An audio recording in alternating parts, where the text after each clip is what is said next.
Hola, muy buenas. Estamos en Cinemadeiro, en la segunda sesión de la mañana de mesas redondas. Esta es la mesa redonda sobre la dificultad de vivir en el exilio y el derecho a migrar. Cinemadeiro es una muestra de cine internacional por la paz y la no violencia, y esta es una de las formas de violencia que hemos querido reflejar. Cinemadeiro está organizado por Mundo Sin Guerras y Sin Violencia, está patrocinado por Fundación Emagsai, por el Ayuntamiento de A Coruña, por la Concejalía de Bienestar Social, y hoy vamos a tener con nosotros a Marco Martínez, a Gibril Faye, a Simón Casal y a mí mismo, Rubén Sánchez, para hablar de distintos aspectos de la dificultad de vivir en el exilio y el derecho a migrar. Vamos a comenzar con la intervención de Marco Martínez Esteban, que es un activista especializado en salvamento marítimo. Ha sido capitán del buque de rescate Aita Mari, de la Organización Vasca de Salvamento Marítimo Humanitario, y también ha capitaneado el Open Arms de la ONG Proactiva Open Arms en varias misiones en el mar Mediterráneo. Sin más presentaciones, damos paso a Marco Martínez. Actívate el micro y adelante, Marco. Vale, pues nada, pues buen día, buenos días, y aquí estamos para poder comentar un poco pues el tema de hoy, que es el derecho a migrar y todo el tema de la problemática que tienen tanto cuando salen de sus países o cuando vienen aquí en Europa. Yo por mi parte soy marino, con lo cual lo único que hago es de puente de lo que no hacen los gobiernos porque no quieren de la Unión Europea.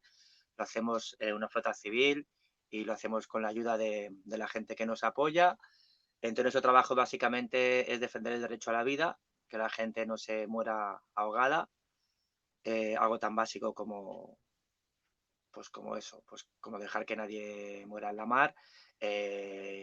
Además tenemos todo el derecho internacional a nuestro favor, por eso con todas las trabas que nos da la Unión Europea, el gobierno de España o gobierno de Italia o Malta, pues aún así se sigue trabajando, ¿no? Ahora mismo Open Arms ha tenido una misión muy, muy dura. Estaba Ricardo de Capi, que es amigo de hace muchos años, y Ricardo Sandoval, y nada, pues han tenido una misión bastante dura. Ahora por fin han podido evacuar a los náufragos, porque para mí son náufragos, no son migrantes, porque una persona que se ahoga es un náufrago.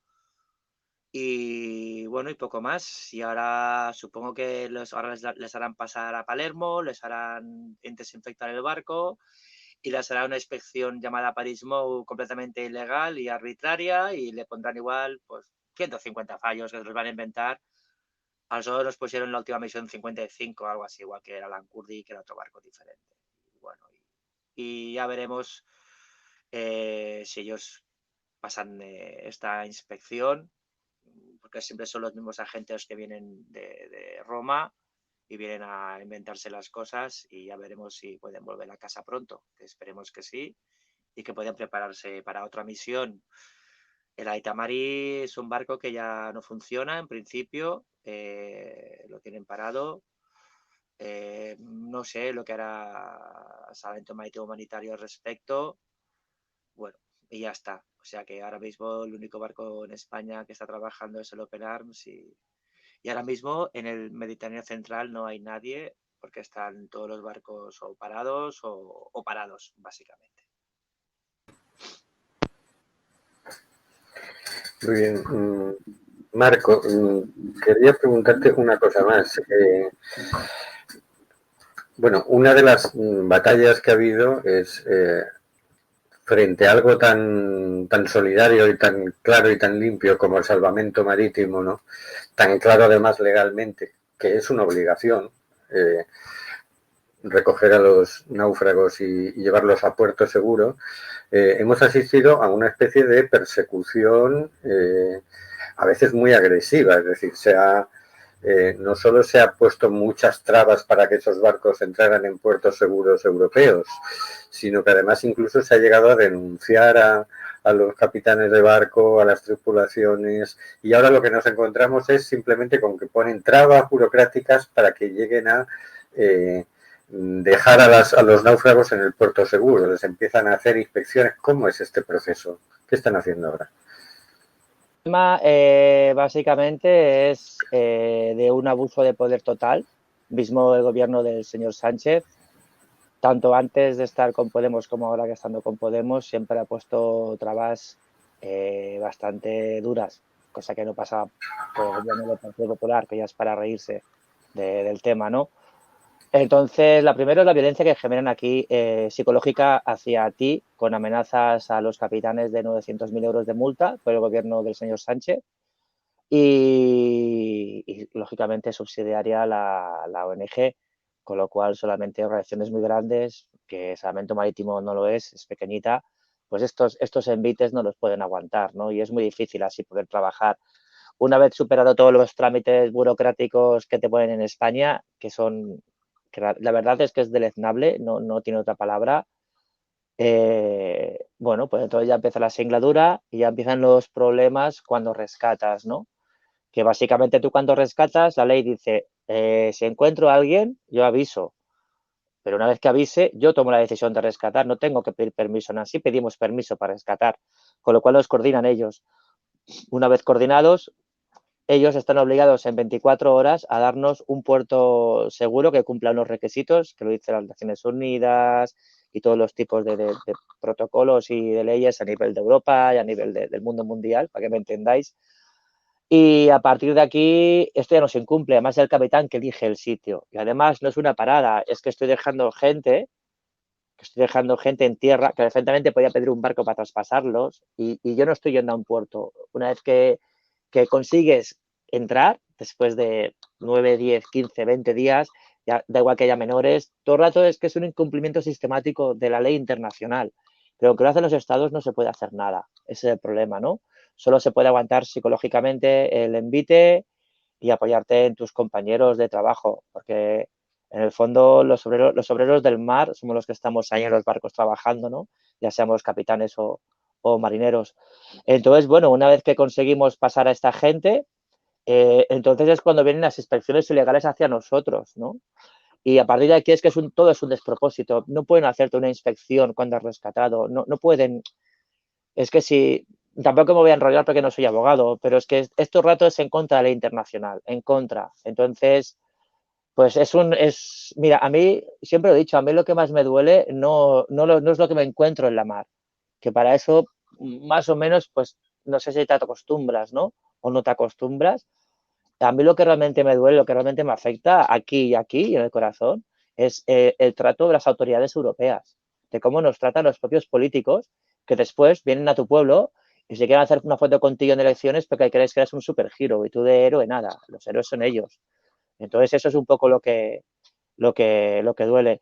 O sea que, resumiendo, la situación actual es de abuso de poder total del Estado español y de la Unión Europea y en particular también de Francia, en particular también de Italia y de Malta. Y ya está. Y punto. Y es así. Marco, luego volveremos con más preguntas, pero es impresionante siempre cuando vemos prácticamente la crueldad institucional de la Unión Europea en sus políticas migratorias. Vamos ahora a hablar con Djibril Faye. Djibril Faye es un mediador intercultural y sanitario de origen senegalés que vive en España desde 2007, cuando dejó su país y se embarcó en un viaje que lo llevó hasta la organización Ecos do Sur en 2008. Como mediador intercultural y sanitario trabaja para servir de puente entre culturas y para acercar a las comunidades migrantes y la sociedad de acogida, desde la noción de vecindad y bien común. Adelante, Djibril. Está aquí escuchándonos sobre este tema que realmente es un tema que nos intriga mucho Yo soy Jibril, llegué aquí en 2007 y he sido rescatado en el mar, pero antes de hablar del viaje y todo esto, quería simplemente hablar de las razones por las cuales la gente se está dejando sus países, arriesgando la vida para llegar a países europeos para simplemente mejorar su vida. Yo durante más de 15 años he sido pescador. Después de mis estudios no había salida, entonces me embarqué en la pesca. Y esta pesca me llevó de mi pueblo al sur de Senegal, donde hay un conflicto internacional, zona de Casamance, entonces que mataron hasta 9 personas en el campamento donde estábamos viviendo, lo que nos llevó a Ziguinchor. Nos rescataron, nos llevaron en la capital regional, donde vivimos unos 2 meses, y ahí teníamos un hermano que nos habló de Guinea-Bissau, que era una zona mejor para la pesca y todo esto, y nos convenció después de 2 meses. Una vez fuimos en las Islas Villagos de Guinea-Bissau, estuvimos ahí, estuve yo mismo durante 10 años trabajando en la pesca. Los primeros años eran buenos, te permitía vivir, se vendía el pescado, la captura en Senegal y todo esto, pero al llegar, el primer mes que llegamos en Guinea-Bissau, es el mes de que una guerra entre el presidente y las Fuerzas Armadas que no estaban de acuerdo con este señor. Estábamos a 7 horas de Cayuco, en las islas, viviendo ahí en una isla. Éramos como 9 personas al inicio, pero después de 2 años, a una isla donde había muchos recursos halíeuticos y que mucha gente de Senegal, de Guinea-Bissau, de Guinea-Conakry, de Sierra Leona, venían a buscar su vida en esta isla. Entonces, estuvimos trabajando ahí y durante los 10 años que os he hablado, la cosa iba bien, pero el último año era muy difícil vivir de la pesca, porque los países de la África Occidental firmaban contratos con países europeos, asiáticos, y habíamos una invasión de barcos frenando en la zona donde mismo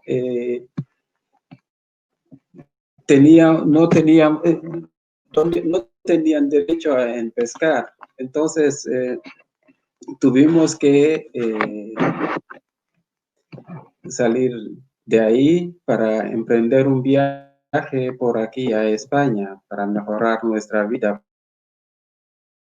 porque los últimos años no nos permitía vivir la pesca, y como yo, había miles de jóvenes senegaleses que se embarcaron en barcos de fortuna para buscarse la vida en Europa. Yo mismo llegué en 2007 por Canarias, y un barco como el de Marcos, que acaba de hablar, fue el que nos rescató. cuando vi salvamento marítimo fue como una alegría, que ya sabíamos, estábamos casi dos días sin agua, sin comida y a la deriva. Entonces, rescatado de ahí, nos trajeron hasta Canarias, donde tuvimos que estar internados. 40 días después nos llevaron a Barcelona y de Barcelona nos entregaron 2 tarjetas. Una tarjeta para llamar a los familiares en el país, otra para llamar a algún contacto en España. Y dentro de esto tuve un contacto que estuvo viviendo en Cibio. Entonces, la nos pagó el billete para llegar aquí y desde entonces estoy viviendo en Coruña.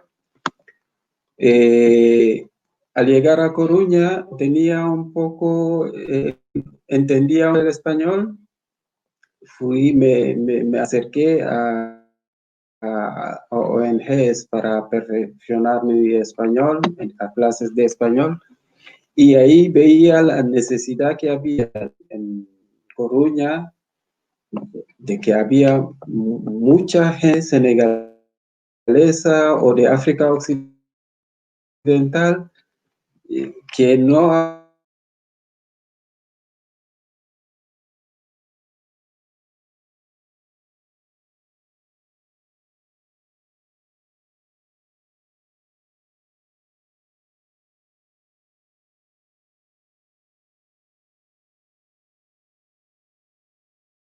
Tu micro. Activa. detección de enfermedades contagiosas, que el programa sanitario que estoy trabajando hasta el día de hoy. No sé si hay más preguntas. Bueno, claro, yo querría matizar que fíjate, la situación de la que tú terminas saliendo es una situación generada por el expolio de barcos industriales de pesca, españoles en algún caso, de Pescanova y japoneses también, que hacen pesca industrial, que arrasaban toda la pesca, porque en Senegal se hace pesca artesanal y de eso vivía muchísima población en Senegal. Entonces resulta que los barcos de pesca industrial arrasan con todo, con los peces con los pezqueñines que llamamos en España, entonces no queda pesca para continuar haciendo la pesca artesanal. Además hacen trampas porque se inscriben como buques senegaleses para legalmente poder faenar en aguas senegalesas, y ese expolio genera toda una migración de personas hacia Europa que no se permite. Es decir, te quitan la comida de la boca, pero luego no dejan que vengas aquí. Eso es una situación que va a ser denunciada ampliamente en la próxima edición de Acampa por la Paz y el Derecho al Refugio, que se va a centrar en el expolio, ¿no? Tú lo has vivido personalmente, de cómo no poder continuar con tu medio de vida, tener que emigrar y además tener que hacerlo por unas vías que arriesgabas tu vida, ¿no? Esto es una imagen nuevamente de la crueldad de la política migratoria europea, sobre la que volveremos luego en el coloquio, ¿no? Otra de las situaciones que nos hemos encontrado el año pasado, nos quedamos congelados todas las personas que defendemos los derechos de las personas migrantes, cuando en una de las devoluciones en caliente habituales del gobierno español fue denunciada, pero el Tribunal de Derechos Humanos la justificó. Dictó una sentencia a favor de esa devolución en caliente, que hasta entonces había sido siempre criticada por Europa y por el mismo Tribunal de Derechos Humanos, ¿no? Nuestro siguiente interlocutor, Simón Casal de Miguel, es un director de audiovisual gallego. Actualmente produce y dirige un documental sobre ese caso de los inmigrantes, de 2 migrantes africanos, ND y NT, contra España en el Tribunal de Derechos Humanos. Un caso sobre expulsiones colectivas en la valla de Melilla, que está generando una polémica muy grande por sus implicaciones políticas y sus implicaciones legales para el futuro de la política de gestión migratoria de la Unión Europea. Los dos migrantes, representados por la ONG de abogados con base en Berlín, ECCHR, ganaron el caso en una primera instancia del Tribunal de Estrasburgo, pero tras la apelación del gobierno conservador de Rajoy, continuada por el gobierno socialista de Sánchez, la Gran Cámara, compuesta por 17 jueces europeos, sentenció a favor del Estado español y en la práctica le ha dado una cobertura legal a las devoluciones en caliente. El documental está en fase de postproducción y está siendo desarrollado junto con el fotoperiodista Santi Palacios, que ya colaboró con Acampa en una edición anterior, y el videógrafo Miquel Conate, y la periodista fundadora de la revista 5W, Maribel Izue. Entonces tenemos con nosotros a Simón Casal, director de este documental sobre esta sentencia. Adelante, Simón, cuéntanos. Hola, muy buenas. Bueno, primero gracias por invitarme a participar aquí. Yo no soy ningún experto, digamos, pero bueno, llevo pues 2 años con este documental y bueno, pues he aprendido pues bastante al menos sobre la historia que estamos contando, que a su vez es representativa de lo que está pasando y lo que ha pasado en los últimos 5 años en las fronteras europeas, ¿no? Bueno, esta historia surge a partir de, digamos, de este salto que sucedió en 2014. Fue un salto colectivo de unos 600 migrantes que saltaron, digamos, desde Marruecos, desde el Monte Gurugú. Ellos estaban acampados en el Monte Gurugú, que es, bueno, un monte que está pegado a la valla de Melilla y donde los migrantes pues esperaron una oportunidad para intentar pasar a España. Los migrantes con menos recursos económicos, es decir, aquellos que no han podido pagarse un billete pues con alguno de los pues un pasaje, digamos, para entrar en bote, o que no han podido ir en avión directamente, o en fin. Se produjo un salto colectivo en 2014 y en ese mismo salto, pues ND y NT, que son los nombres, los apodos, por su identidad está protegida, pues fueron detenidos por la policía española y expulsados en una expulsión colectiva. Lo que se llama una devolución en caliente, básicamente, que es detenerlos a estos migrantes y sin identificarlos, sin reconocer ningún tipo de derecho, ni preguntar por su situación o si son demandantes de asilo, porque pueden ser torturados o pueden ser maltratados, ya sea en su país de origen o en el país al que lo van a expulsar, en este caso Marruecos, pues sin preguntarles ningún tipo de preguntas son expulsados directamente. Eso es lo que es una devolución en caliente, que hasta, como has dicho, Rubén, pues siempre ha sido criticada por las instituciones europeas, por las diferentes instituciones. Y además también ha habido sentencias en contra de estas devoluciones en caliente en los últimos años. La novedad de este juicio es que se denunció en 2014, los ND y NT denunciaron. ND y NT son los migrantes de Costa de Marfil y de Mali. Lo denunciaron, el caso, bueno, se archivó en España, por lo tanto, a partir de ahí se elevó al Tribunal Europeo de Derechos Humanos, el Tribunal de Estrasburgo, y allí, en primera instancia, en una cámara compuesta por 7 jueces, ganaron el caso y se condenó a España. En este caso, el gobierno de Rajoy, que estaba en ese momento. El gobierno de Rajoy apeló esta decisión y el tribunal aceptó la apelación, lo cual es raro porque hay pocos casos que lleguen a la máxima instancia, que es el Grand Chamber, digamos, que es la gran cámara de jueces del Tribunal de Estrasburgo, que es una cámara compuesta por 17 jueces, y su sentencia final es ya, digamos, no se puede apelar, es definitiva. El caso pasó al Grand Chamber y a partir de ahí empezó como, pues, digamos, la preparación del nuevo juicio. Nosotros hemos estado siguiendo un poco todo el caso, sobre todo con los abogados y con los migrantes. Los abogados son abogados que tienen una base en Berlín, una ONG fundamentalmente legal, es decir, formada por abogados que se dedican a estos casos. Y lo que pasó, lo extraño, fue que durante ese proceso hubo un cambio de gobierno en España por la moción de censura en la que ganó el Partido Socialista a Rajoy.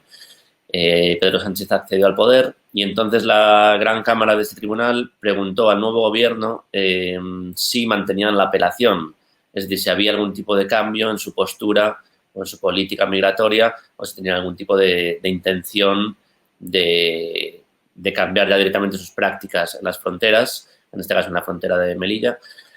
Y lo que respondió el gobierno de Sánchez fue que no, que mantenían la apelación porque querían que el Tribunal de Estrasburgo, la máxima instancia judicial, sentara ya una jurisprudencia y recomendara finalmente si estas prácticas son legales o no, las devoluciones en caliente, y qué se debe hacer en el futuro. Ese fue el argumento. Entonces, por lo tanto, el caso continuó adelante. Hubo una vista en 2018 en Estrasburgo y finalmente la sentencia salió hace unos pocos meses, el 13 de febrero de este año. La sentencia finalmente absuelve a España y condena a los no condena a los dos migrantes, pero simplemente desestima su denuncia, considerando que las devoluciones en caliente son legales, digamos, dio una cobertura legal a estas devoluciones en caliente y por tanto, sentando una jurisprudencia muy peligrosa para el futuro de la gestión migratoria en todas las fronteras europeas, no solo en Melilla, sino también en Grecia y en otros países europeos que están llevando a cabo estas prácticas.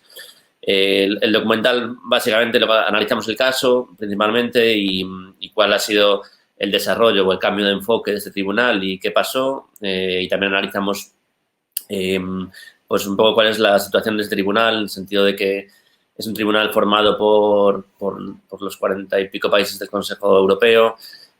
Cada país propone unos jueces. Y durante los últimos años ha habido una evolución en este tribunal, se supone que es un tribunal europeo de derechos humanos, y lo que había pasado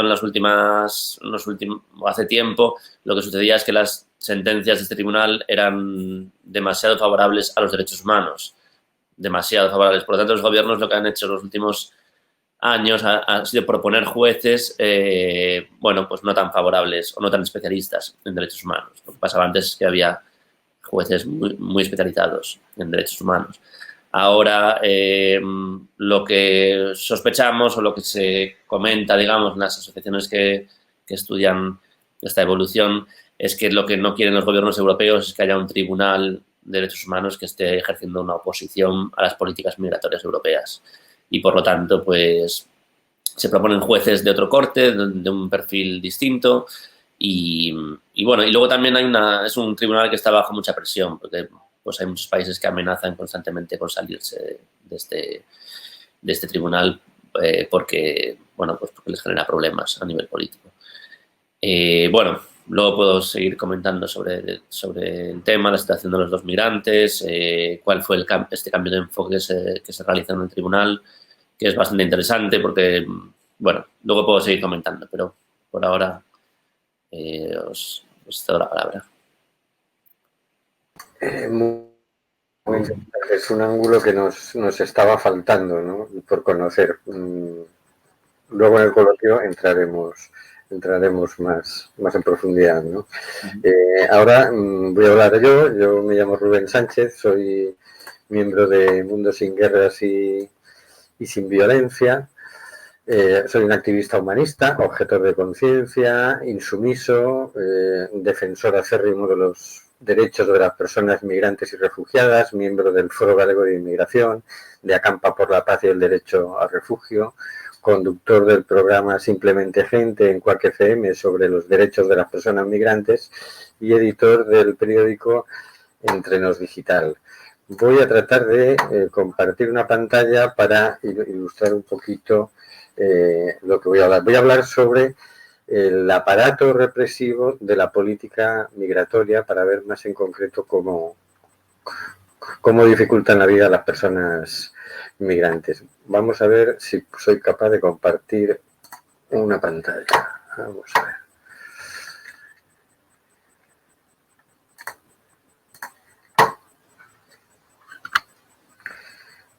Tengo que empezar al revés.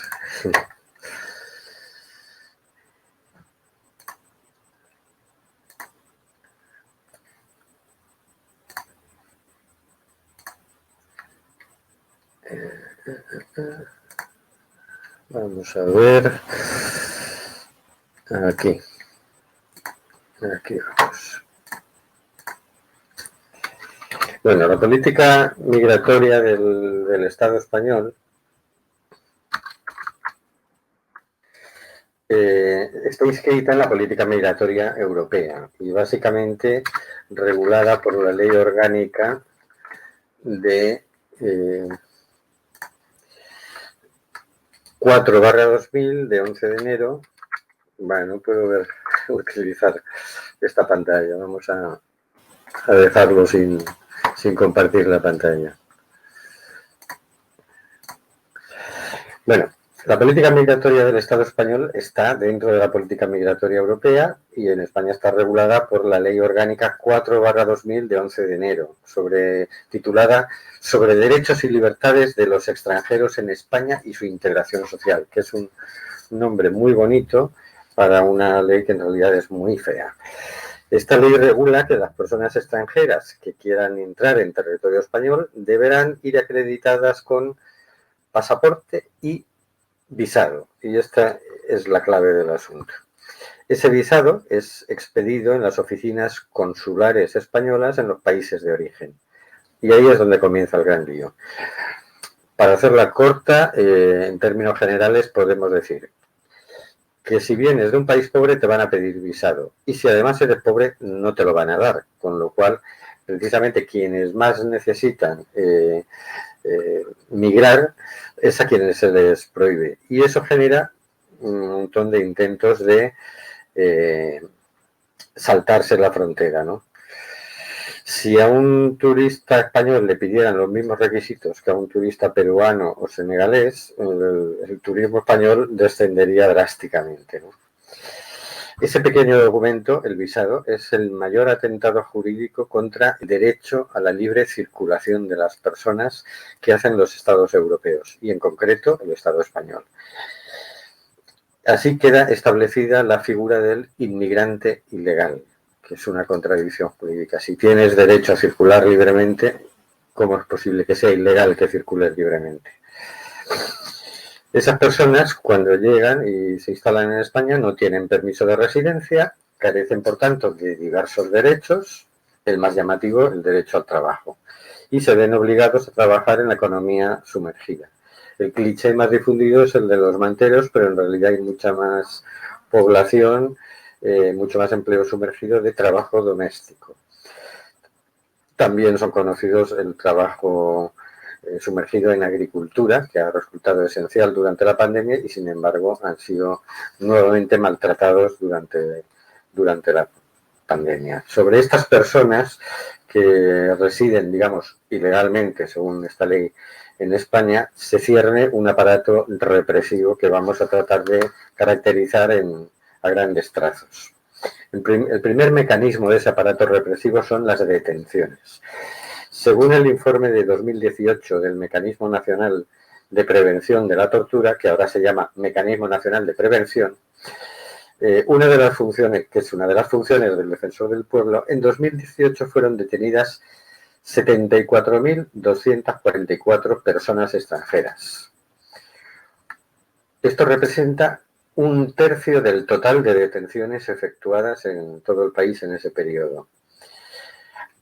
En este caso hay que destacar de que no se trata de 74.244 delincuentes, porque residir ilegalmente no es un delito, es una mera falta administrativa, equivalente jurídicamente a no haber pasado la ITV o a saltarse un semáforo. Resulta llamativo tanto trabajo policial, 1/3 de las detenciones, dedicado a no perseguir delitos, ¿no? Destacamos que ahí están incluidas lo que llamamos redadas racistas, algo que oficialmente no existe, pero que es la que genera todas estas detenciones, o gran parte de estas detenciones, ¿no? Esas redadas se suelen hacer cuando hay un vuelo de deportación que va a salir próximamente, en los próximos días, y hacen falta, hay plazas libres, digamos, ¿no? Entonces, si por ejemplo va a ser un vuelo que va a ir a Nigeria, entonces estas redadas se hacen para buscar nigerianos que estén en situación de irregularidad administrativa, es decir, que sean inmigrantes ilegales. ¿Cómo vamos a detectar a estos nigerianos? Bueno, son de raza negra, así que nos encontramos con varios policías de paisano en la estación de Renfe, por ejemplo, o en la de autobuses, que a toda la persona de raza negra le paran y le piden que se identifique, ¿no? Imaginaros cuántas personas son identificadas para llegar a terminar deteniendo a 74.000. Vale, ese es un primer mecanismo del aparato represivo. Una vez detenidas, ¿qué pasa con esas personas? O van directamente a incorporarse al vuelo o van a un centro de internamiento de extranjeros, que es el segundo mecanismo del aparato represivo. Según todos los juristas consultados, estos centros son una aberración jurídica, ya que permiten privar de libertad de movimientos a una persona hasta 60 días sin haber cometido ningún delito. Es decir, una persona puede estar hasta 60 días detenida sin haber cometido ningún delito. Su única finalidad legal, según su propio estatuto, es garantizar la ejecución de la medida de repatriación dictada contra una persona extranjera. En ese mismo informe del Defensor del Pueblo nos habla de que en el 2018 fueron ingresados en centros de internamiento de extranjeros un total de 7.855 personas. Preguntada los centros de internamiento de extranjeros sobre cuántas de esas personas habían sido deportadas, ningún centro contestó y no puede figurar ese dato en el informe de prevención. En informes de años anteriores, en realidad terminaban siendo deportadas menos de la mitad de las personas que eran ingresadas en centros de internamiento de extranjeros. Es un dato muy curioso. En 2018, por cierto, fueron identificados en centros de internamiento de extranjeros 88 menores. El siguiente mecanismo son las deportaciones. Es el paso final, digamos, del aparato represivo. La negación más palmaria del derecho a la libre circulación de las personas y el mayor atentado contra los derechos humanos. En el 2018 se contabilizaron 63.000 entradas irregulares en España, se incoaron 58.549 expedientes de devolución y expulsión y finalmente se expulsaron 4.739 personas. Luego haremos un par de observaciones. Otro mecanismo son los rechazos en frontera, las famosas devoluciones en caliente. En este año, 2018, por frontera aérea hubo 7.088 rechazos, por la marítima 1.972 y por la terrestre 444. En total, 9.504. Respecto de esto, bueno, esto era claramente ilegal hasta esta sentencia del Tribunal Europeo de Derechos Humanos, ¿no? Que directamente ha llegado a justificar las devoluciones en caliente. Sobre este dato también hay que observar que en realidad, si bien la imagen que hay es que la inmigración, entre comillas, ilegal entra en pateras en este país, eso representa más o menos el 5%. El 95% entran en avión. ¿Sí? La figura es entra como turista, puede estar 3 meses y se queda mucho más de 3 meses, ¿no? Hay otras cifras que no constan en ese informe, que son cifras de consecuencias, ¿no? ¿Cuántas personas mueren en el camino en África tratando de llegar a Europa? ¿Cuántas personas mueren en el mar Mediterráneo? Sabemos que son decenas de miles.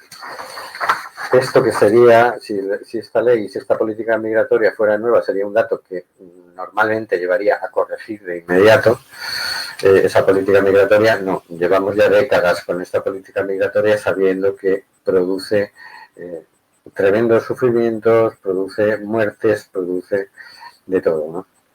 Vamos a sintetizar ya para terminar. En 2018 tenemos que en España hubo 63.054 entradas irregulares, 74.244 detenciones, 7.855 ingresos en centros de internamiento de extranjeros y 58.549 expedientes de devolución y expulsión que dieron lugar a 4.739 expulsiones. Es decir, todo un aparato represivo en base a acuerdos con países de África para impedir el paso de personas que vienen hacia Europa.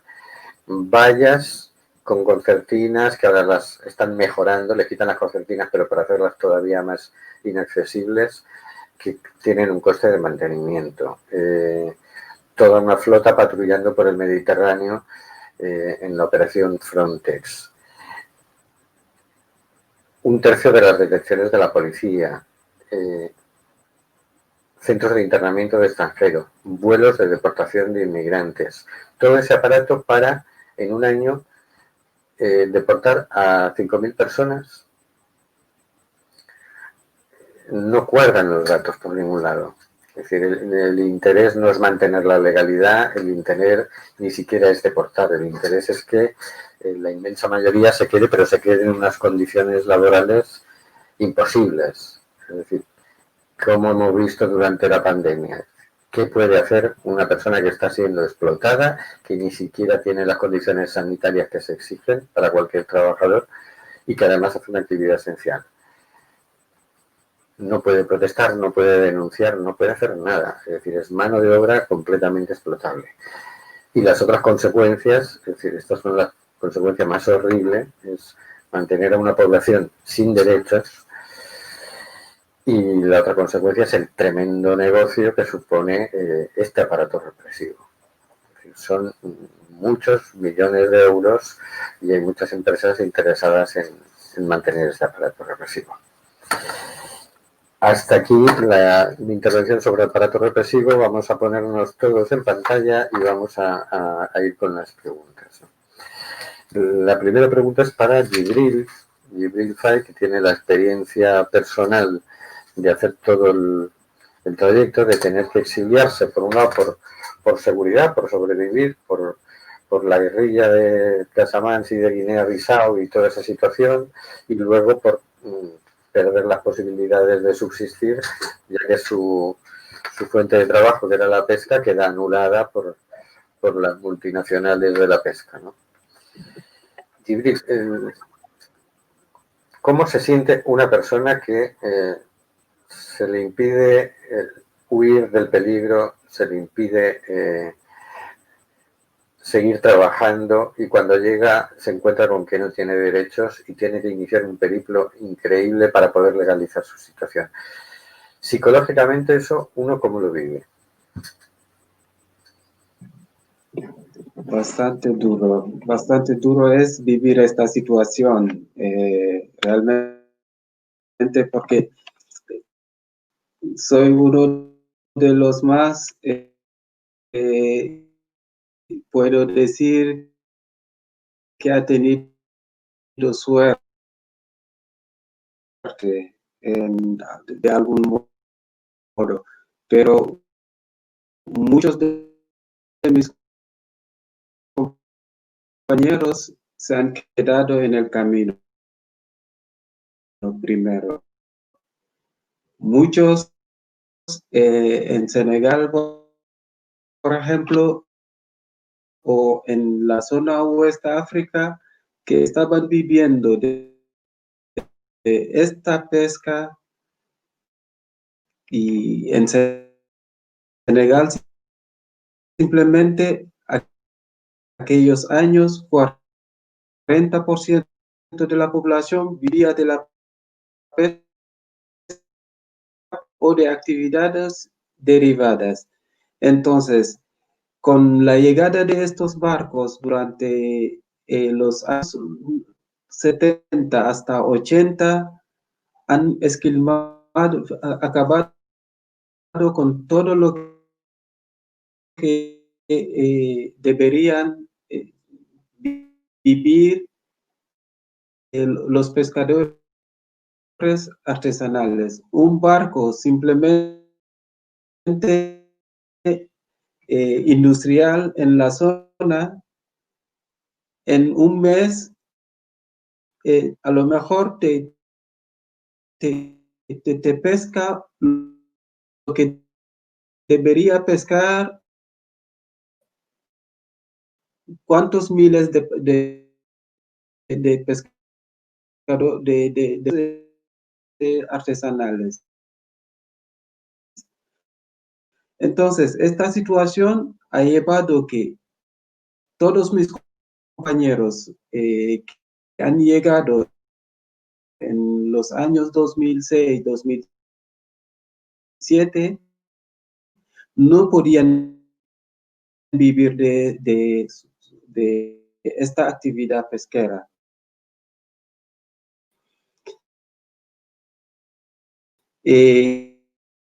Los que se dedicaban en la agricultura, ya sabemos que con la historia que hay detrás de la explotación de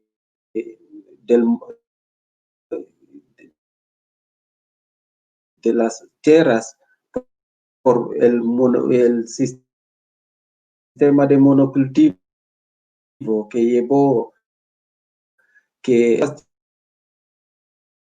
tierras se han vuelto casi infértil, tal, ha llevado que los jóvenes se dirigían simplemente hacia la costa y en la costa trabajaban en estas actividades.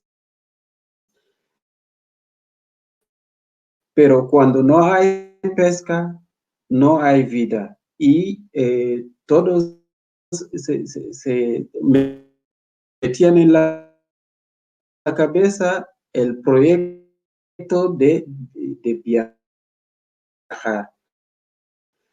Entonces,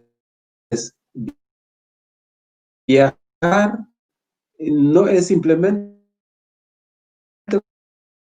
por su intención. Si vas a casa, llegas, tienes una familia, no les puedes dar de qué comer, no puedes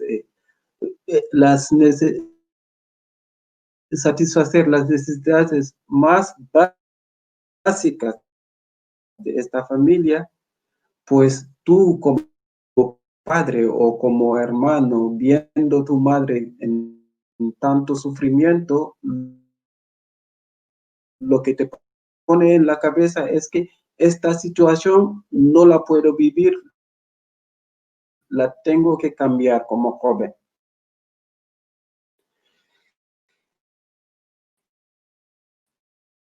Muchas gracias, Jibril. Tenemos mucho problema de conexión, se te oye muy mal. Sabiendo que puedes llegar o puedes para cambiar lo que se está viviendo, que es también una vez te lanzas en esta aventura. Yo personalmente, donde está España, me metí en un cayuco y con más de 80 personas. Entonces, estas 80 personas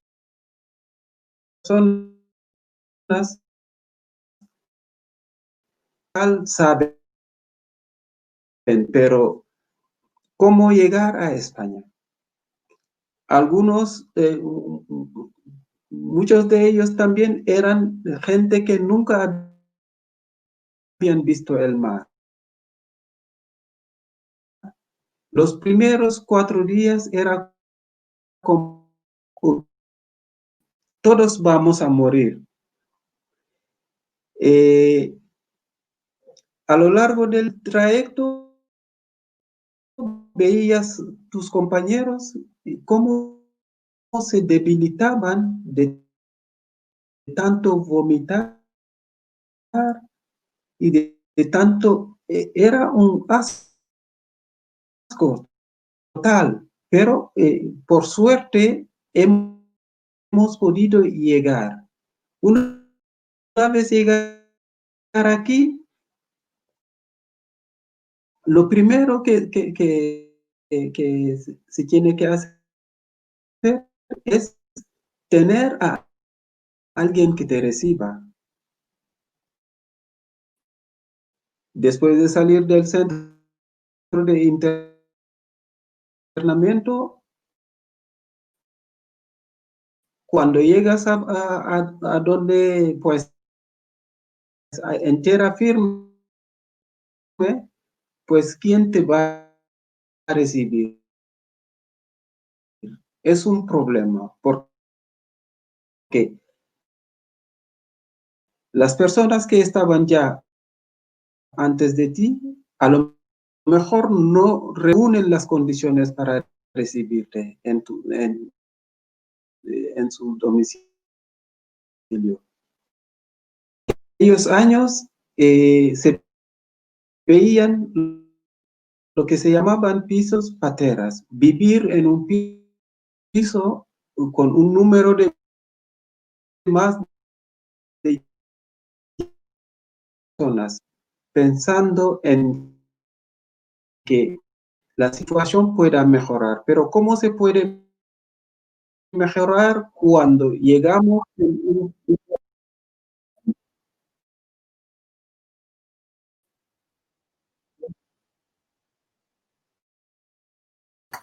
Gibril, ya no se te oye. Vamos a así, intentar volver luego contigo, a ver si podemos al mejorar llegar, primero tu de conexión. 7 personas.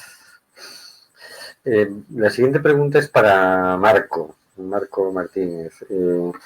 Hemos visto cómo la crueldad de esta política migratoria europea se ha ido haciendo cada vez más sofisticada con el tema de los barcos. El último episodio ha sido con el Open Arms, que se le retrasaba la entrada en puerto hasta tal punto que continuó rescatando gente, acumuló más de 270 personas en el barco que estaban ya desesperadas por llegar a tierra y que no entendían qué pasaba. Llegó a estar más de 10 días en espera, ¿no? Y sucedió una cosa, no sé si nueva, yo es la primera vez que la vi, o la segunda vez, es que estaban tan cerca de puerto que casi la mitad de los náufragos rescatados se tiraron por la borda para ir a tierra, ¿no? Es decir, esto es una situación, es decir, donde la crueldad produce situaciones cada vez más insospechadas, ya no solamente, es decir, después de pasar toda la epopeya que nos ha contado Gibril y cuando por fin ya se creen que están rescatados y a salvo, resulta que es desesperante la situación en el barco. Me imagino que eso, ahora nos cuentas cómo se gestiona, porque debe haber situaciones de violencia entre ellos, porque empieza a escasear la comida, los medicamentos, etcétera, y se llega a un momento de no entender qué pasa. Cuéntanos si has vivido situaciones parecidas a esta, cómo la gestiona el responsable del barco, que por último es sobre quien recae toda la responsabilidad de lo que suceda. Adelante, Marco, vamos, ábrete el micro. Ahí. Sí, ya creo que ya está. Vale, bueno, un segundo, quería lo que has comentado antes. Yo tengo una buena amiga que se llama Saida, que tiene un corazón muy grande y trabaja con chavales que llegaron aquí, pues casi todos, pues como pudieron, ¿no? Que no debajo de un camión o una patera. Y se han hecho mayores de edad. Entonces son chavales que sí que tienen como una especie de permiso de residencia. Los hay que tienen el pasaporte este, creo que es en rojo. Que Saida me explica muchas cosas, pero claro, tampoco lo retengo todo. Lo tengo esta memoria fotográfica, pero básicamente es que llegan chavales, llegan aquí, aquí se hacen mayores de edad, son chavales que no tienen permiso de trabajo, que tienen unas ganas de trabajar increíbles, que van estudiando todo lo que pueden. Ella lo que gestiona es como una madre, gestiona pues que estén bien, pues les ayuda a buscar piso, a buscar trabajo, a que se preparen. Y claro, el problema es que necesitan tener un contrato de trabajo de un año. mínimo para que les puedan dar la tarjeta de permiso de trabajo. Y claro, es que eso es súper difícil, ¿no? Y encima ahora se ha endurecido. Ahora ya resulta que cuando tienen que renovar, si no me equivoco, tienen que demostrar que ganan X dinero o sea, que tienen unas nóminas de casi 2.000 euros o 2.000 y algo. Si no, no se lo renuevan, ¿no? Algo así me explico, Saida. Y eso estaría bien que lo investigaras, ¿vale? Porque y si no, pues ya le preguntaré a mi amiga que me lo vuelva a explicar o te pago su teléfono porque es muy interesante este problema que tienen ahora, ¿vale? Porque es ya como decir, no os queremos y encima es que os echamos, me da igual que tengas permiso de trabajo, ahora lo tienes, lo quieres renovar, pues encima te vamos a exigir más. Y si no, pues directamente pues tienes que irte, ¿no? Y es una pena porque son chavales que además muchos se han educado aquí. Muchos en principio serían como huérfanos, ¿no? Porque tienen la familia lejos, ¿no? Con lo cual es lo de siempre, ¿no? Que un estado como el nuestro haya gente, sobre todo menores, en la calle que no estén acompañados y que encima los que se consiguen acompañar y se está ayudando a un futuro tienen el triple de trabas solo por no tener un pasaporte español, solo por haber nacido en la otra parte del Mediterráneo, pues es duro, ¿no? Volviendo al tema de lo que me has preguntado, no, yo he tenido algún conato de problemas a bordo, pero no, ni cuando estuve en Open un año, ni el año largo, casi 2 que he estado en Aita Mari, pues no he tenido, por suerte no he tenido que lidiar con estos problemas, ¿no? Yo lo máximo que he estado creo que ha sido 2 semanas con gente a bordo. No es lo mismo cuando se comieron el año pasado 1 mes y pico o ahora, ¿no? Entonces, bueno, yo lo que hago, cada día hablo con ellos. A ver, en Open Arms tenías un equipo muy grande, ¿no? Detrás tuyo, un jefe de misión, coordinadores. La Itamari era más, todo era el capitán y el primer oficial que se comían el marrón, entre comillas, ¿no? De gestionar todo esto y el resto de tripulación. Entonces yo lo que hago es cada día, yo les digo la verdad siempre. Y cada día lo que hago por la mañana empiezo un discurso. Teníamos un compañero en la Itamari, el Edu, que es senegal y además habla francés y Wolof y todo esto, con lo cual me da de cantidad de ayuda. Y además lo tenía de rescatador, o sea que estaba bien, era es un chaval muy pro. Y bueno, pues ya está, pues lo que hago cada día es, empiezo con hello, good morning, brothers and sisters, y a partir de aquí empiezo a hablarles de lo que hay, que ya están a salvo, que nosotros vamos a dar todo para que ellos lleguen a puerto, que no es difícil, que no es fácil para la situación política europea, que es lo que no entienden, pero bueno, yo intento darles faena en el barco, que nos ayuden a limpiar, que nos ayuden a hacer las cosas, les trato como un equipo, como una familia y bueno, intento hablar mucho con ellos. Al no haber jefe de misión y al no tener la estructura de la experiencia que tienen otras organizaciones con más años, pues nosotros optamos pues por el humanismo, ¿no? Por el amor, el respeto y por sobre todo decir siempre la verdad.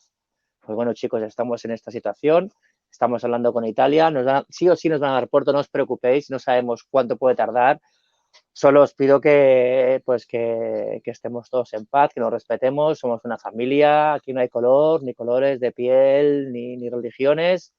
Ten en cuenta que, bueno, hay gente que sí que está escapando por la situación económica, pero yo he conocido mucha más gente que está escapando por una situación política, ¿no? Porque tienen dictadores en sus países o porque está el Estado Islámico o porque simplemente tienen estados donde políticamente está mal visto ser un sindicalista o tener una libertad sexual o mil cosas, ¿no? Que a nosotros, con que nosotros siempre nos miramos el ombligo, pensamos que el mundo gira a nuestro alrededor y que todos tienen nuestros derechos y nuestra forma de pensar, pero ni para atrás, ¿no? Cada cultura piensa como piensa. Entonces, bueno, ya para no enrollarme más, yo básicamente lo que hago es hablar cada mañana, seguro, y a veces 2 veces al día, y les informo al día de todo, y siempre les doy las gracias. Gracias por estar aquí. Siempre les digo que Europa no es el paraíso, que cuesta mucho ganarse el pan, de que encontrarán indiferencia, pero que no pasa nada, que lo importante es que estén en un sitio donde van a estar protegidos, donde van a tener unos derechos y gente que va a luchar porque, como decía aquel, pues love is love y es un mundo solo, ¿no? Entonces, un poco es lo que yo hago. Les transmito este mensaje, así abro mi corazón con ellos, les explico la verdad, les tiendo la mano y además les hago trabajar conmigo porque ya somos un equipo. Porque les pido ayudarme a recoger la mierda que generáis, pues las mujeres aquí, los lavabos son así, ayudar nosotros en el barco, limpiamos todo y limpiamos hasta sus lavabos. Y incluido el capitán en el Aitamari, ¿no? Entonces, pues cuando ellos ven a hacer esto, pues ya de seguida pues también quieren limpiar sus lavabos y su comida, bueno, sus utensilios, ¿no? Y es lo que hacemos y siempre hay gente que colabora y siempre hay gente que es más tímida y siempre hay gente que ha vivido tal miseria que está bloqueada y que son zombies, ¿no? Que no solo están ahí y, bueno, intentas darle mucho amor. Entonces, ya está. Con actos de violencia puede haber, pero es que es lo mínimo que puede haber, si es que lo normal. Si es que es normal. Imagínate después de estar 4 años deambulando y si has tenido la mala suerte de caer en Libia y acabar en el círculo que todos ya hemos explicado muchas veces, ¿no? De extorsión, de robo, de violación, y así una y otra vez hasta que acabas en el mercado de esclavos, muerto o acabas metido en una patera, ¿no? Y después de haber sobrevivido al desierto del Sáhara, donde entran 100 y salen 10, como mucho, claro, ellos en el mar Mediterráneo. Además, los traficantes muchas veces les engañan, les dicen que hay barcos ahí delante que le están esperando, que han quedado con nosotros, y eso es una pura mentira. Nosotros nunca hemos comunicado con esta gente. Nosotros siempre hemos trabajado hasta que no llegó Salvini, que antes tampoco era un paraíso, pero bueno, hasta que no llegó Salvini nos iban informando. Desde que llegó Salvini ya trabajamos con los prismáticos y pescamos lo que pescamos y ya está, ha cambiado mucho el tema. Entonces, la desesperación de esta gente es más grande y yo lo único que hago es pues intentar, como he dicho antes, hablar cada día con ellos, tratarlos como hermanos, los abrazo y hago que seamos todos una tripulación. Todos somos una tripulación que estamos en el último que estuve en la Itamari, pues a partir de aquí como tripulación hemos de llegar a puerto todos y llegar a salvo. Y bueno, de momento me ha ido funcionando. Cualquier día igual me dejaré funcionar porque lo que sí que es verdad es que cada año la cosa está más tensa, más tensa, más tensa, más tensa y bueno, y nosotros somos marinos civiles y obreros del mar. No somos ni militares ni somos gente que nos han preparado para este tipo de trabajo.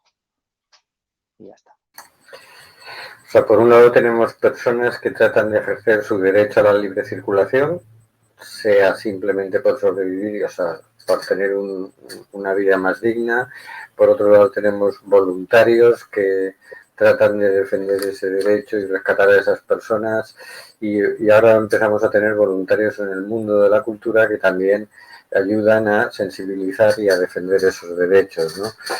Simón Casal, que está a punto de estrenar el documental sobre la situación en la que nos hace llevar la mirada hacia esas instituciones viejas, obsoletas, caducas, que van muy por detrás de la sensibilidad de las personas que mayoritariamente comprendemos la situación y queremos acoger a todo el que podamos, ¿no? Y sin embargo nos encontramos con un poder ejecutivo insensible que dificulta las cosas y ahora con un poder judicial que empieza también a ponérsenos en contra. Simón Casal, ¿qué nos vamos a encontrar en ese documental? Adelántanos algo. Pues, bueno, básicamente echamos la mirada a lo que sucedió dentro del juicio, que viene a ser un poco pues un espejo del camino, digamos, que toman los gobiernos en sus políticas migratorias. Es decir, ahora, por ejemplo, el juicio comenzó tratando sobre una expulsión colectiva de 600, o sea, de los que cogieron, básicamente, una serie de migrantes que expulsaron en caliente hacia Marruecos. empezó siendo sobre eso, entonces básicamente lo que se dirimía allí era si el Estado tenía derecho a acoger a personas en territorio español, en territorio europeo, y expulsarlas simplemente sin ningún tipo de reconocimiento legal, es decir, sin reconocer derechos, es decir, tratándolos como ganado prácticamente, como si no fueran personas o sujetos con plenos derechos, lo cual introduce una excepción muy grave, ¿no? Porque si ahora mismo consideramos que a este tipo de personas se les puede tratar como si no tienen derechos, pues a lo mejor dentro de unos años se empieza con otro tipo de colectivos hasta llegar a lo que quieran, ¿no? O sea, bueno, el caso es que el juicio comenzó con eso, tratándose de un juicio sobre expulsiones en caliente, y poco a poco, a medida que fue evolucionando el proceso, la estrategia judicial española, del abogado del Estado español, fue situar el foco no sobre la policía española que llevó a cabo esa expulsión, sino sobre los migrantes, preguntándose si realmente no tenían otra alternativa antes que saltar la valla. Es decir, de algún modo es como culparles por decir, bueno, vosotros podríais haber pedido asilo, podíais haber ido a un consulado en vuestro país, podíais haber ido, en vez de saltar la valla, haber ido por la puerta. Digamos, la valla tiene una puerta, es el puesto fronterizo de Beni Ansar, que es en Marruecos, digamos, y una vez pasado ese puesto fronterizo, hay una oficina donde se puede pedir asilo político, en caso de que, bueno, que cumpla las condiciones, etcétera. El caso es que los ciudadanos negros procedentes de subsaharianos, sobre todo de países subsaharianos, no pueden acceder a ese puesto de asilo político. Es imposible para ellos. Pues hay como hay una política dentro de la policía marroquí de expulsar o de no permitir que estas personas siquiera puedan acceder a la puerta oficial donde se pide asilo. Se deja pasar solo a los sirios, solo a los blancos, básicamente. O sea, bueno, se hace una clasificación racista, básicamente, de quién puede pasar y quién puede pedir asilo político y quién no. Con lo cual, la postura defendida por los abogados de derechos humanos es que realmente estas personas no tienen ninguna alternativa a saltar la valla. Por lo tanto, digamos, no han podido pedir asilo político en ningún sitio previamente y no lo pueden pedir ni siquiera todavía hoy. Realmente en el juicio, bueno, básicamente en el juicio, simplemente en ese momento ni siquiera existía el puesto fronterizo. En 2014, en verano de 2014, no había el puesto fronterizo de Beni Ansar, se construyó en diciembre de 2014, pero la situación es similar hoy en día. Realmente las personas de piel negra no pueden, bueno, principalmente procedentes de países subsaharianos, no pueden acceder a este puesto fronterizo. Entonces, esto en términos generales lo que significa es que las personas que acceden de manera ilegal a Europa, a Melilla en este caso, no tienen derechos. No son ciudadanos, no son personas, no son seres humanos, por lo tanto se les puede tratar como si fueran ganado. Y esta expresión fue utilizada por uno de los jueces del Tribunal Europeo de Derechos Humanos, que está tratando de renovar el funcionamiento de este tribunal. Porque, bueno, básicamente lo que se ha establecido ahora mismo es eso, que si entras por motivos económicos, lo que le llaman inmigrantes económicos, o entras como ilegal, porque has saltado la valla, realmente no eres una persona con derechos ahora mismo, aunque estés en suelo europeo, en jurisdicción europea y española. Te tratan como si fueras un objeto, digamos, o un animal, no una persona. Y este es el cambio principal que está sucediendo. Aparte, bueno, pues de la responsabilidad, realmente los argumentos de España respecto a que Marruecos filtrara racialmente a las personas, pues eran que España no es responsable de lo que sucede en Marruecos o de lo que sucede en estos países fronterizos. Pero realmente, claro, pues todos sabemos que la inversión europea en gestión migratoria, bueno, es público, vamos, se invierte en estos países para que precisamente sean ellos a externalizar esta gestión migratoria, para externalizar, digamos, el uso de la fuerza o el uso dudoso legalmente, pues que no sucedan dentro del territorio europeo y aportar millones y millones, pues tanto a Marruecos como a Turquía, como a otros países para frenar ya en origen, digamos, o en frontera toda esta migración. Y eso es un poco lo que vamos a explorar. Al final es la historia pues, de dos migrantes y de dos abogados que luchan por una causa que, tal y como están las cosas hoy en día, con los gobiernos de corte populista y autoritario que cada vez abundan más en Europa, realmente se ve como que están luchando por algo que hoy en día es inalcanzable. O sea, realmente Europa parece que tiene marcada una agenda muy clara sobre lo que va a hacer en los próximos años a nivel migratorio, y ya tienen la capacidad política de influenciar a un tribunal, hasta el Tribunal Europeo de Derechos Humanos. O esa es la interpretación de esta ONG y de estos abogados, y es lo que contamos. Realmente, bueno, no es un documental en el que contemos a ambas partes, digamos. Realmente nosotros seguimos la historia de estos dos abogados y de estos dos migrantes, y es lo que contamos. Por abundar en lo que comentabas de los acuerdos con Marruecos y demás países, la práctica común en Marruecos, evidentemente Marruecos cobra por parte del Estado español, tiene inversiones de muchos millones de euros, y la práctica habitual era la zona sur de Marruecos es el desierto, la franja del Sahel, el desierto del Sahel, ¿no? Entonces lo que hacía era a las personas que encontraba que estaban transitando hacia Europa, las metían en autobuses y las abandonaban en ese desierto. Esto es por testimonios de algunos que han sobrevivido. Incluso alguno llegó a grabar imágenes de los cadáveres en el desierto de esas personas abandonadas en su propio móvil, y sobrevivió, y han llegado las imágenes a algún documental. Posteriormente, el gobierno de Marruecos se dio cuenta de que si en vez de dejarlos en el desierto, los dejaba simplemente en el sur de Marruecos sin llegar al desierto, esas personas sobrevivían y volvían. Y claro, Marruecos les pide la huella dactilar cuando los detiene, y luego presenta un informe en Europa, y según cuánta gente han detenido y impedido que pase, tanto cobran. Con lo cual les era más rentable que sobrevivieran y volvieran a intentarlo que murieran en el desierto. Entonces abandonó esa práctica de dejarlos en el desierto para simplemente dejarlos un poco antes del desierto, y que con los meses poder volver a cobrar por el mismo inmigrante. Parece ser que de todas formas con la pandemia ha vuelto a la práctica de dejarlos directamente en el desierto. Esto es lo que hace Europa con su dinero en los países de África, no solo ya en los del norte de África, sino que ya trata de impedir el paso en países más al sur, ¿no?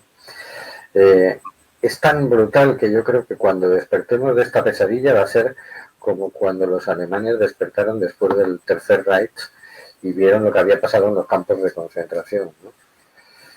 Se nos trata de ocultar toda esa información, y claro, las decenas de miles de personas que han muerto en ese trayecto y en el Mediterráneo, no podemos hacer eternamente como si nunca hubieran existido. Nos decía Jibril, y comentaba esto ahora, ¿no? Jibril nos decía, es que son personas que tienen una intención. ¿Qué es lo que nos define a las personas? Tener una intencionalidad. Cuando, como tú bien decías, se les despoja de esa intención, se nos convierte en ganado, en objetos, en cualquier otra cosa menos en seres humanos. Se nos ha deshumanizado. A partir de ahí se sienten con derecho a hacer de nosotros cualquier cosa. Nuestra vida no importa, nuestras intenciones no existen, y podemos ser maltratados como cualquier cosa, como cualquier animal, ¿no? Esa es la situación actual. Sin embargo, también hay que subrayar que, igual que Jibril ha sobrevivido y ahora participa en una ONG y trabaja por los derechos de las personas migrantes, igual que tú haces ese documental para defender los derechos de las personas migrantes, igual que Marco trabaja en rescatar esos náufragos, en ayudarles a sobrevivir un paso más, un día más. Hay mucho movimiento que se está gestando en toda España y en toda Europa para defender esos derechos, y cada vez más eso es más fuerte y más mayoritario, y ojalá que nos vayamos organizando mejor. El siguiente paso es poder llegar a algún tipo de acción conjunta inteligente, a algún tipo de inteligencia conjunta, ¿no? Pero obviamente yo creo que los gobiernos empiezan a sentir la presión y eso es el factor de esperanza que todos tenemos para que esta situación termine cambiando. Es decir, estamos ante unas instituciones tan viejas que se van a morir, mientras que las personas somos mucho más jóvenes, mucho más frescas, mucho más sensibles, mucho más normales. Las personas somos de ahora. Estas instituciones son del siglo XIX. Es como un corsé que nos aprieta, nos ahoga, nos asfixia y está matando a unos y haciéndonos sufrir a otros, ¿no? De una forma que no puede ser. Pero esperemos que les quede poco tiempo de supervivencia a esos poderes tal cual están configurados, ¿no? Creo que el trabajo que hacemos entre todos posibilita ese cambio, ¿no? Y es incontenible. Es decir, la situación que nos describía Gibril, si le añadimos un par de datos, es impresionante. Es decir, estaba hablando de la población del interior que por culpa de los monocultivos, en muchos casos de farmacéuticas europeas, ya no puede sobrevivir de eso, se va hacia la costa, trata de vivir de la pesca. En la pesca tampoco le dejan vivir las multinacionales europeas. Si pensamos que además Senegal es un país donde el 60% de la población es menor de 18 años, obviamente que se van a mover, obviamente que van a buscar una salida, no se van a quedar de brazos cruzados viendo cómo su familia pasa hambre. Es decir, esa gente va a intentarlo todo. Y aunque ya van teniendo información de lo peligroso que es igual, se atreven, se lanzan, son jóvenes. Y eso no va a haber, no hay forma de frenarlo, no hay forma de impedirlo. Hasta durante la pandemia han estado llegando pateras y en cuanto se han abierto los aeropuertos ha vuelto a entrar gente con las mismas condiciones, ¿no? No sé, Gibril, vamos a intentar a ver si tu conexión ha mejorado, a ver si estoy mejor. Estábamos hablando sobre cómo se siente una persona que por fin ha llegado aquí y se encuentra con esa muralla de papeleos que se les ponen para hasta llegar a regularizar la situación. Cuéntanos. Bueno, es bastante difícil porque, bueno, trabajando aún en una ONG, casi todos los días hay personas, inmigrantes que nos entran buscando esta regularización. Al primer momento, cuando entran, no saben ni siquiera qué paso hay que dar. Entonces, ahí estamos nosotros con apoyo de abogados, psicólogos y todo lo que todos los que trabajan en estas entidades para explicarles los pasos que hay que dar poco a poco, pero bastante decepción tienen cuando llegan, porque llegan con la intención de trabajar ahora y de poder ayudar a los que están en el país. Pero cuando llegas te dicen, pues mira, no tienes ni siquiera derecho a lavar vasos, porque si te cortas no tienes asistencia sanitaria y no te van a curar. Entonces, con esto es como un choque. ¿Cómo es posible que llegue aquí y que no tenga derecho a trabajar para vivir dignamente? Y la mayoría de nosotros, los senegaleses, se vierte en la venta ambulante, porque hay esta costumbre de hacerlo en el país. Entonces, cuando llegan aquí, saben que tienen que dormir, comer, tienen que pagar luz, agua y estas necesidades, y con las de la familia que está en el país, ¿qué hacen? No pueden quedar manos atadas, tienen que empezar a hacer algo para poder vivir aquí primero y por lo menos mandar. A partir de esta situación se empiezan a ahorrar poco para poder enfrentarse al siguiente paso, que es encontrar a alguien que te ofrezca un contrato. Si tienes la suerte de encontrar este contrato después de los 3 años, tienes mucho favor, porque hay miles de ellos que están aquí durante más de 5 o 6 años que no han conseguido estos papeles y que siguen luchando para ellos y están dispuestos a pagar a cualquier o a hacer lo que sea para regularizarse, porque no pueden volver a su país. Y este calvario es dura durante los años. Si estás bien entendido de parte de tu familia de allá, pues lo llevas bien, pero a veces te comparan con los que han pasado 2, 3 años, que han vuelto y que tú estás aquí durante 8 años que no has conseguido volver al país para ver a tu familia. Y esto es una presión que están viviendo. Aparte saben la realidad que hay aquí, que el contrato para que alguien te ofrezca, te tiene que conocer y que tener mucha intención de ayudarte, porque hasta el español hoy en día para que encuentre un contrato de 1 año es muy complicado. Entonces te hacen un contrato por lo que sea, por su necesidad, pero no te pueden garantizar un contrato de 1 año. Y si tú bajas el contrato al año, el INS te persigue y te puede sancionar por haber firmado este contrato y bajarlo como contratador. Si tú, el contratado, abandonas el trabajo antes del año, antes de 6 meses, ahí te pueden perseguir también, porque no vas a poder renovar este permiso de residencia.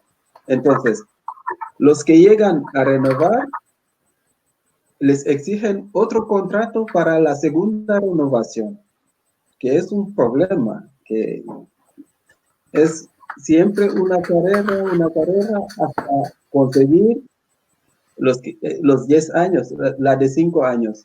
Si tienes la de 5 años, la renuevas, a lo mejor ahí puedes pedir lo que es la nacionalidad española, con todo lo que va incluido en esta petición, que es dominar el idioma, pasar el examen, poder tener dinero para pagar las tasas, y todo esto no está al alcance de los que vienen.